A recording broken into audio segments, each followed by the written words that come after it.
Donc il aime Dieu, il adore Dieu, il honore Dieu. Ok? Qu'est-ce qui se passe après? On voit que, ok, donc il a continué ses marches telles que Dieu lui a dit. Il est parti en Égypte. Et là, il y a une histoire en Égypte. Il arrive avec sa femme. Sarah est très belle. Elle est quelque part sa sœur. Elle n'est pas véritablement sa sœur, mais elle est affiliée, comme c'était à l'époque. Donc, dans la filiation familiale, elle est comme une sœur éloignée, une demi-sœur éloignée. Donc, Abraham passe en Égypte et dit « Tu es tellement belle, moi je vais avoir des problèmes. On va me tuer et on va te voler. Donc, pour que j'ai pas de problème, dis que tu es ma sœur. » Donc, ok, ils partent en Égypte. Qu'est-ce qui se passe? Ils disent que c'est sa sœur. Le pharaon prend Sarah et donne à Abraham en retour des brebis, des bœufs, des chameaux. Il le bénit, dit « Ah, super. » Et moi, je prends ta femme, ta sœur, ok? Et donc, le pharaon, il bénit Abraham, il lui donne beaucoup de choses. Et qu'est-ce qui se passe? Dieu se met en colère après le pharaon. Et le pharaon se met à avoir toute espèce de problèmes. Puis il se rend compte, alors qu'il est maudit et qu'il y a des problèmes, il se retourne vers Abraham et lui dit « Abraham, mais qu'est-ce que tu m'as fait là? Tu m'as dit que c'était ta sœur et j'ai failli la prendre pour femme. » Et donc, le pharaon libère Sarah. Sarah retourne saine et sauve auprès de son mari et quitte l'Égypte. Et la Bible nous dit qu'il quitte l'Égypte, ok, avec tout ce qui leur appartenait. Regardez au verset 20. Pharaon donna ordre à ses gens de le renvoyer, lui et sa femme, avec tout ce qui lui appartenait. Lorsque Abraham a quitté son pays, sa nation, il est parti avec sa famille. Il ne nous est pas dit qu'il est parti avec quoi que ce soit dans la poche. On sait qu'Abraham et sa famille étaient des fabricants d'idoles qui vivaient à Ur en Chaldée. Et on n'a aucune idée s'ils étaient prospères ou pas, mais on pense qu'ils n'avaient pas grand-chose. Parce que lorsqu'ils sont partis, Abraham, il est parti avec rien. Mais voyez, Abraham, maintenant, il est dans cette relation avec Dieu. Alors, c'est très important que je te dise une chose. Ta relation avec Dieu et ta fidélité avec Dieu va t'enrichir. Elle va t'enrichir spirituellement, elle va t'enrichir financièrement, elle va t'enrichir dans tous les domaines de ta vie. Alléluia. C'est pour ça, ne lâche pas cette relation avec Dieu. Garde ton intimité avec Dieu. Vraiment, fais de Dieu ton meilleur ami. Alléluia. Abraham, maintenant, il sort d'Égypte. Pharaon le renvoie. Il lui reprend pas les bœufs et les brebis. Pensez pas que Dieu était derrière ça? La Bible dit que les richesses des impies sont pour les justes. Moi, je dis, Seigneur, un jour, on va quitter ici. Je ne sais absolument pas dans le naturel, mais je dis, Seigneur, quand je pars, quand je quitte d'ici, même si ça n'a pas été l'Égypte ici, parce que Dieu nous a bénis ici, ok, mais quand je quitte d'ici, je quitte, je ne sais pas comment, je ne sais pas d'où, je ne sais pas comment, mais je prie dans le nom de Jésus, je quitte avec des richesses.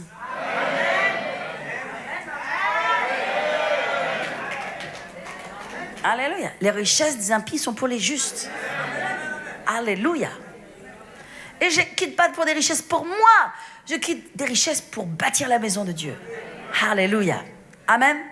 Donc Pharaon, il renvoie Abraham. Ok. Et maintenant, il est écrit au chapitre 13. Abraham remonta d'Égypte vers le midi, lui, sa femme et tout ce qui lui appartenait. Lot était avec lui et Abraham était très riche. Est-ce que vous vous rendez compte? Est-ce que ça vous parle? Est-ce que vous voyez quelque chose? Abraham était très riche en argent et en or. Alléluia. Est-ce que vous comprenez pourquoi je veux vous bénir pour cette année 2020? Je veux que Dieu vous bénisse. Amen. Je veux que Dieu vous bénisse dans cette année parce que vous êtes en relation avec lui. Vous êtes 40 jours sur la montagne. Vous savez, ces 40 jours sur la montagne, vous savez comment ça va se transformer? Parce que quand tu fais vraiment 40 jours sur la montagne, quand pendant 40 jours, tu prends vraiment un temps spécial, où tu n'amènes pas juste tes requêtes et tes plaintes et tes problèmes et tes intercessions à Dieu. Tu n'es pas dans une relation ou dans un temps de prière où tu chasses tous les diables de l'enfer. Tous les diables du Congo. Tu comprends? Tu es là dans une relation avec ton Père, où tu l'adores. Si vous faites ça pendant 40 jours, moi je vous dis, 41 jours, le 41e, vous le faites encore. Le 42e, vous le faites encore. Le 50e, vous le faites encore. Vous n'arrêtez pas à 40 jours. Parce que maintenant, c'est quelque chose qui est rentré dans vos gènes. C'est dans votre ADN de chrétien. Vous êtes devenu un adorateur dangereux. Est-ce que je parle à quelqu'un ce soir? Hey! Alléluia! Alors maintenant, Abraham, il est très riche. Et moi, je vais prier dans le nom de Jésus que vous soyez très riches. Vous allez devenir très riches. Je le veux et je le crois dans le nom de Jésus. Et vous allez devenir très riches de sorte que vous soyez prospères et que vous ayez tout ce dont vous avez besoin, et aussi que vous puissiez bâtir la maison de Dieu. Ça va toujours ensemble. Dieu, lorsqu'il a dit à Abraham, je vais te rendre prospère, je vais te bénir, je vais faire de toi une bénédiction. Waouh. Ne pensez-vous pas, avec la maison que nous avons besoin de bâtir, que Dieu va vous enrichir? Moi, je crois que Dieu va vous enrichir. Moi, je crois que Dieu va faire des choses spéciales dans votre vie. Moi, je crois que ce soir, c'est une soirée spéciale. Qu'il y a quelque chose de spécial qui va être libéré. Je crois qu'il y a une percée dans le monde spirituel. Il y a quelque chose dans le monde invisible que Dieu va libérer. On va prier tous ensemble. Amen. Dieu veut que vous soyez prospères, que la bénédiction soit attachée à votre vie, qu'il y ait des miracles financiers dans votre vie. Alléluia. Pour vous-même, pour la maison de Dieu. Wow. Dieu a toujours fait ça. Lorsque les Hébreux ont quitté l'Égypte, ils sont partis avec les richesses. Ils sont partis avec les richesses. C'était la volonté de Dieu et le plan de Dieu. Tant qu'ils étaient en Égypte, ils ne pouvaient pas avoir les richesses. Le jour où ils ont mis le pied dehors pour aller faire l'œuvre de Dieu et ce que Dieu leur demandait, Dieu a fait descendre les richesses. La Bible dit ils ont dépouillé l'Égypte. Ils ont dépouillé les Égyptiens. Ils ont pris toutes leurs richesses, toutes les richesses qu'il y avait dans leur maison. Ils n'ont pas eu besoin de les prendre, ils ne les ont pas volées. Les Égyptiens leur ont donné. C'était un acte de Dieu. C'était quelque chose de surnaturel. Ils ont donné leur or, ils ont donné leurs tissus, leurs étoffes. Ils ont donné tout ce dont Dieu avait besoin pour bâtir sa maison. Quand il a fallu bâtir le temple, il y avait tout. Amen. Les Hébreux se baladaient dans le désert avec des étoles de soie.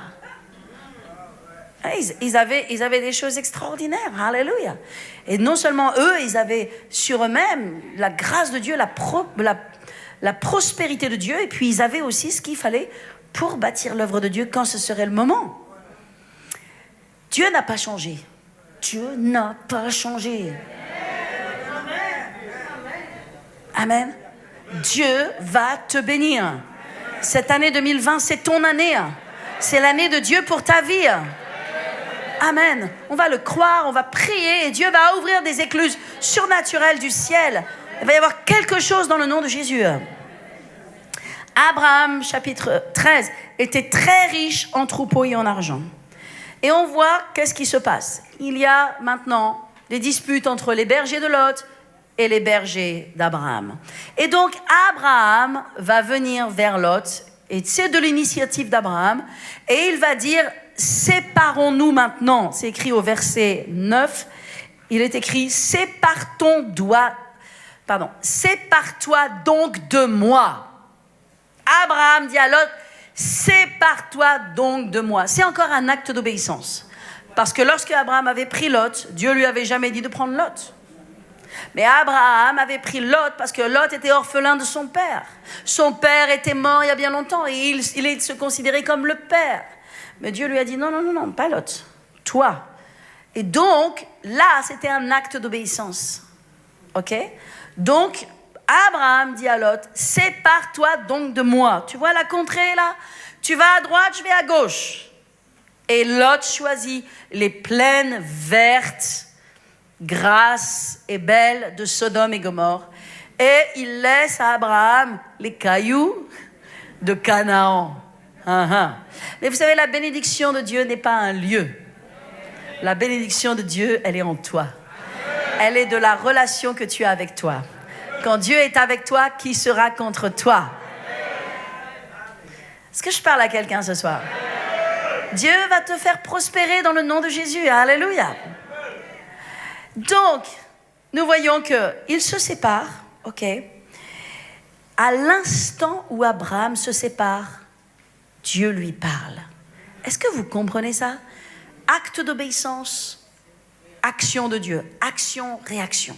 Relation, obéissance, communion, marche ensemble, ok?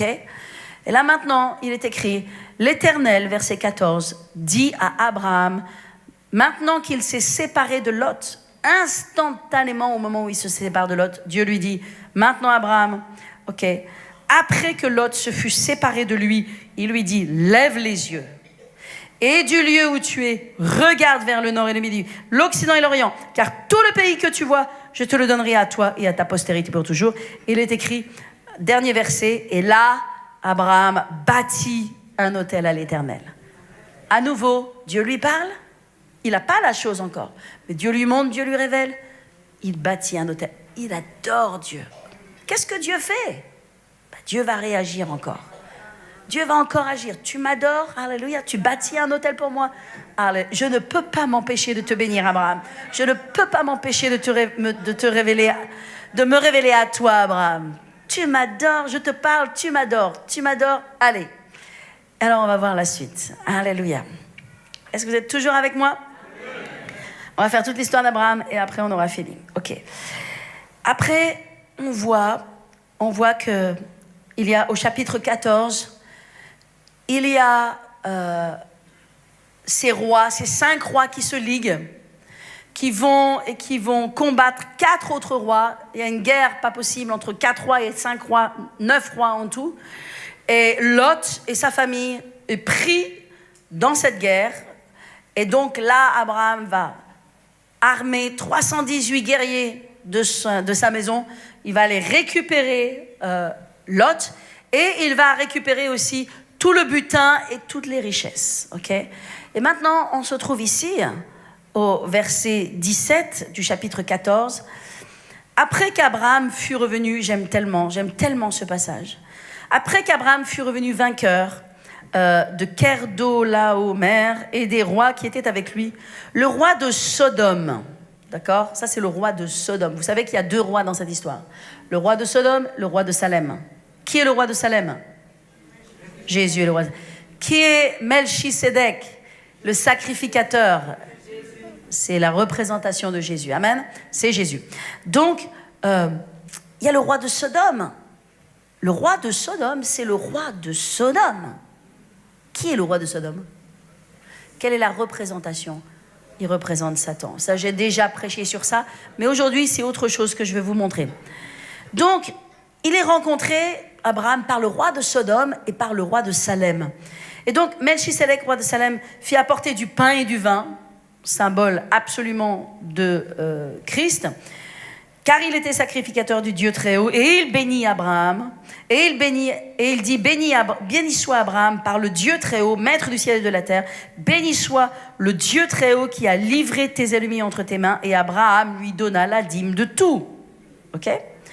Verset 21, le roi de Sodome dit à Abraham, donne-moi les personnes et prends pour toi les richesses. Bon, j'ai déjà prêché sur ça. Le roi de Sodome, il a perdu toutes ses richesses.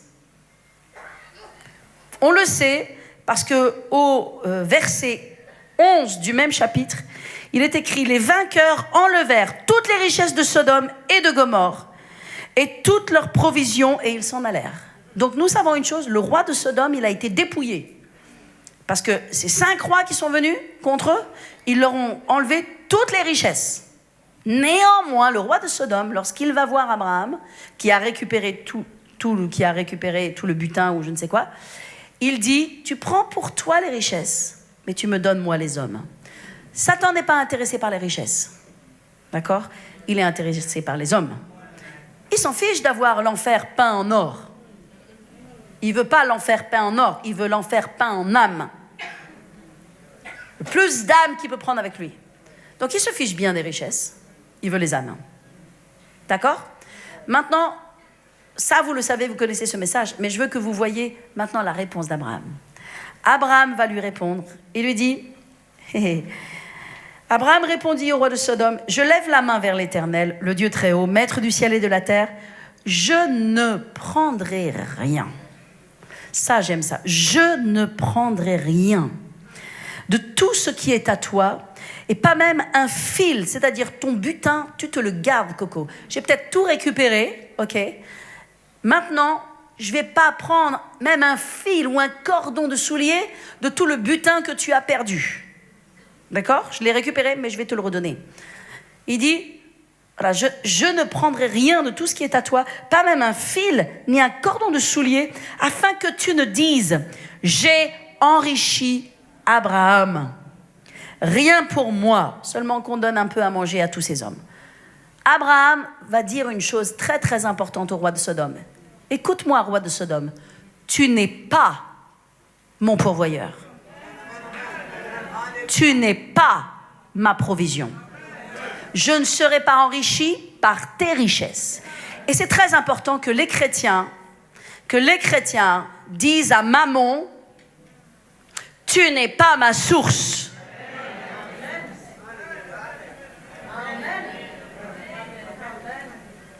Dieu est ma source. Et je ne prendrai pas un fil ni un cordon de ce qui vient de Sodome. Alléluia. Je garde les hommes, parce que les hommes, c'est important. Et ma prospérité, c'est Dieu qui va me la donner. Et j'aimerais vous le dire dans le nom de Jésus. Votre prospérité, c'est Dieu qui va vous le donner. C'est pour ça, peuple de Dieu, séparez-vous du travail le dimanche. Vous pensez que vous allez prospérer en travaillant le dimanche? Vous n'allez pas prospérer. Vous recevez une prospérité de la part de Mammon. Vous devez recevoir la prospérité de la part de Dieu. Vous devez recevoir la prospérité en respectant les règles de Dieu, les lois de Dieu. Alléluia. Pas celles de Mammon. Donc mettez votre foi. On a eu un beau témoignage de la part de Matthieu. Il a fait vraiment un témoignage très intéressant. Ce serait très intéressant de le réécouter. Comment il a dû mettre sa foi en Dieu pour dire, ça suffit, ça fait des années que je travaille tous les dimanches, on me presse le citron tous les dimanches, j'ai pas mon temps avec Dieu, j'ai pas mon temps avec ma famille dans le naturel, ma famille chrétienne, j'ai pas mon temps et c'est pas possible.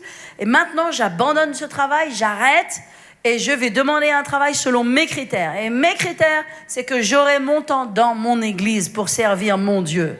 Vous avez écouté ce témoignage de Matthieu, magnifique témoignage, comment Dieu a répondu et comment Dieu va continuer à répondre, comment Dieu va honorer sa foi. Vous devez savoir qui va vous rendre prospère. Est-ce que c'est le roi de Sodome ou est-ce que c'est le roi de Salem? Alléluia. Amen. Donc on voit ici, qu'Abraham a donné la dîme à Dieu. Alléluia, de tout le butin qu'il a pris, il a redonné à Sodome ce qui appartenait à Sodome, il n'en voulait pas, il a donné la dîme de ce qui lui est revenu. Et chapitre 15, après ces événements, la parole de l'Éternel fut adressée à Abraham dans une vision. Est-ce que vous voyez encore action-réaction? Abraham donne la dîme à Dieu, Abraham bénit Dieu, Abraham adore Dieu, Dieu se révèle à lui dans une vision. C'est pas beau ça? Alléluia. Et il lui dit, Abraham, ne crains pas, je suis ton bouclier et ta récompense sera grande. Amen. Et Abraham donc lui dit, oui, mais Seigneur, tu me dis ça, mais Eliezer est mon seul serviteur dans ma maison. Je m'en vais sans enfant. C'est lui qui sera l'héritier de ma maison. Abraham, il se soucie parce que Dieu lui a fait des promesses. C'est pas encore parvenu.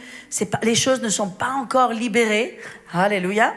Et donc Dieu lui répond et lui dit au verset 7, « Je suis l'Éternel qui t'ai fait sortir du pays dur en Chaldée pour te donner en possession ce pays. » Dieu lui dit, « Je suis celui qui te conduit. » C'est très important que vous réalisiez que je ne sais pas d'où vous venez. Vous venez du monde, peut-être vous étiez perdu avant, peut-être, peu importe d'où vous venez, Mais j'aimerais que vous réalisiez que Dieu vous dit ce soir, « Je suis l'Éternel qui t'a fait sortir de là où tu es. Et je suis en charge de ta vie et de ton avenir. Et j'apporterai les choses dont tu as besoin en son temps, en son heure. » C'est important. Je suis l'Éternel qui t'a fait sortir d'Ur en Chaldée. Beaucoup d'entre vous, vous n'avez pas été sauvés parce que vous cherchiez Dieu. Vous avez été sauvés parce que Dieu est venu vous chercher. Ma famille a été sauvée sans chercher Dieu. Ma mère ne cherchait pas Dieu. Mon père ne cherchait pas Dieu. Mais quelqu'un est venu avec la présence du Saint-Esprit dans notre maison. Dieu est venu nous chercher. Et beaucoup d'entre vous, Dieu est venu vous chercher. Et j'aimerais vous dire, Dieu est en charge de votre destinée. Dieu est en charge de votre avenir.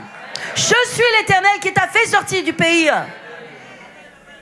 En d'autres termes, je suis celui qui te conduit. Sois en relation avec moi, obéis, suis mes instructions, amen, et je vais t'amener à bonne destination, dans le nom de Jésus. Alléluia, amen. Et nous voyons ici, mais je vais passer rapidement, mais il y a un extraordinaire passage où Dieu va demander à Abraham de prendre des animaux, de faire un autel, un sacrifice spécial. On voit ça très rarement dans la Bible, peut-être même c'est la seule fois, je ne sais pas, je n'ai pas étudié, mais où Dieu va dire, tu vas couper les animaux en deux, ok, et Dieu va passer au travers des animaux dans un feu, en fait. Parce que Dieu est feu. Dieu est un feu, et Dieu va passer au travers des animaux, et en fait, en faisant cela, c'est quelque chose de très spécial. Dieu fait une alliance avec lui-même. C'est comme si Dieu jurait sur sa tête. Dieu fait une alliance avec lui-même de bénir Abraham. Waouh! Donc il y a quelque chose de très très spécial qui se passe là dans les Écritures. Alléluia! Dans lequel Dieu s'engage, et puis après, Dieu révèle à Abraham, là. Dieu lui révèle, il lui dit, tu vois mon peuple, là, pour l'instant, Abraham n'a même pas encore un fils. Mais Dieu lui révèle que dans des centaines d'années, un jour, ils seront un peuple, une nation, et qu'ils seront en Égypte en esclavage pendant 400 ans, et qu'ils sortiraient de l'Égypte au bout de 400 ans avec des grandes richesses. Abraham n'a même pas encore Isaac. Je vais vous dire une chose, Dieu sait ce qu'il fait, il sait où il va. S'il te dit quelque chose dans ta vie, ok, alléluia, aie confiance en lui. Tu ne peux pas l'accomplir toi-même parce que c'est lui qui va l'accomplir. Mais la seule chose que tu peux faire, c'est d'avoir une relation avec Dieu. D'être fidèle à Dieu et de lui obéir. Est-ce que je peux avoir un amen pour ça? Alléluia. Et donc, et on va terminer dans quelques instants, qu'est-ce que l'on voit? On voit, ok, Abraham va partir avec Agar. On connaît l'histoire, on a même reparlé ce matin. 13 ans de retard sur le planning de Dieu. Ok, Dieu a attendu. Ok, tu es parti dans cette direction. Tu es parti tout seul. Tu ne m'as pas consulté. Abraham n'a pas mis un autel à l'Éternel. Hein. Il n'a pas fait un holocauste là. Il a dit, ok, bon, c'est un peu long, Seigneur. Ok, ça, Agar, c'est très bien. Agar, pourquoi pas. C'est sûrement comme ça que tu veux. Je vais t'aider dans ton plan. Tu ne vas pas y arriver tout seul, donc je vais t'aider. Ok, il ne consulte pas l'Éternel. Il y va. Go. Ok, 13 ans, Dieu fait un... Ok, élève ton fils maintenant, vas-y. D'accord. J'attends. 13 ans, Dieu lui parle. Et nous voyons ici, au chapitre 17, Dieu lui dit, Abraham, lorsqu'il fut âgé de 99 ans, l'Éternel a paru à Abraham. 13 ans de silence quand même, hein, les cocos. Hein. Long. C'est pour ça que c'est important d'être en communion avec Dieu. Parce que la communion et la relation avec Dieu, ça va te garder. Ça va te garder de tes erreurs, ça va te garder de partir dans des voies détournées dans lesquelles Dieu va toujours t'aimer, mais tu vas perdre du temps. Donc, 13 ans, ok, Dieu lui dit, waouh, je suis l'Éternel. Je t'ai apparu, et il dit, je suis le Dieu tout-puissant. Marche devant ma face et sois intègre. Oh. Peut-être il tire une oreille là, hein. Il dit, marche devant ma face, Coco. Fais ce que je te dis, hein. Sois intègre. Écoute ce que je te dis, hein, okay? Et j'établirai mon alliance entre moi et toi et je te multiplierai à l'extrême. Waouh. Amen. Ok. Et puis Dieu va dire à Abraham, ok, maintenant, il va y avoir la circoncision. Et Dieu fait entrer la circoncision. Et il lui enseigne sur la circoncision. Hein, il lui dit au verset 10... Il lui dit, c'est ici mon alliance que vous garderez entre vous et moi. et ta postérité après toi, tout mâle parmi vous sera circoncis. Et vous vous circoncirez, et ce sera un signe d'alliance entre moi et vous. Puis il est écrit au verset 24, Abraham était âgé de 99 ans lorsqu'il fut circoncis. Alléluia. Tout le monde dit aïe, aïe, aïe. Qui veut être circoncis à 99 ans? Ok. Ok. Donc Abraham, qu'est-ce qu'il fait? Il obéit. Dieu lui dit quoi? Circoncision. Waouh. Une alliance maintenant entre toi et moi dans la chair. Ok? Circoncision. Et qu'est-ce qui se passe? Qu'est-ce qui se passe? Qu'est-ce qui se passe? Chapitre 18. L'Éternel lui apparut. Obéissance, action, réaction. Wow. Est-ce que vous voyez cet échange entre Abraham et Dieu? C'est tout le temps de la vie d'Abraham. Abraham lui a paru parmi les chênes. Comme il était assis à l'entrée de la tente, voici, il leva les yeux et regarda. 3 hommes étaient debout devant lui. Et qu'est-ce qui se passe? Nous savons que, voilà, 3 anges de l'Éternel descendent. Wow. Ils ont une mission. Ils doivent aller à Sodome et Gomorrhe pour voir ce qui s'y passe là-bas. Mais ils ont aussi une mission de passer voir Abraham, l'araméen, et de lui délivrer la parole de Dieu et de lui dire l'année prochaine, à la même heure, Sarah, ta femme, aura un bébé d'entre ses bras. Ma promesse, mon alliance, mon engagement va s'accomplir. Alléluia. Les bénédictions de Dieu sont relationnelles. Je me souviens, il y a longtemps de cela, mon mari a prêché, les bénédictions de Dieu sont conditionnelles. Il y a les bénédictions de Dieu qui sont conditionnelles et les bénédictions de Dieu qui sont inconditionnelles. Les bénédictions de Dieu qui sont inconditionnelles, c'est que Dieu a mis des richesses sur cette terre. Amen. Dieu nous a donné des dons et des talents. Dieu nous a façonnés d'une certaine façon. Il y a des choses que l'on reçoit en héritage qui sont vraiment des grâces, des bénédictions de Dieu. On n'a même pas demandé. Et c'est absolument inconditionnel. Puis il y a des bénédictions qui sont conditionnelles. Deutéronome 28, si tu obéis à la voix de l'Éternel, ton Dieu. Ok. Et ça, il y a des choses. Ok. Mais il y a aussi d'autres bénédictions. Elles sont relationnelles. Là, il est parlé de bénédictions relationnelles. Et je crois vraiment que dans la Nouvelle Alliance, dans le Nouveau Testament, les bénédictions, elles sont relationnelles. Connectées à ta relation avec Dieu. Amen. Alors, est-ce que vous êtes prêts pour une grande année 2020?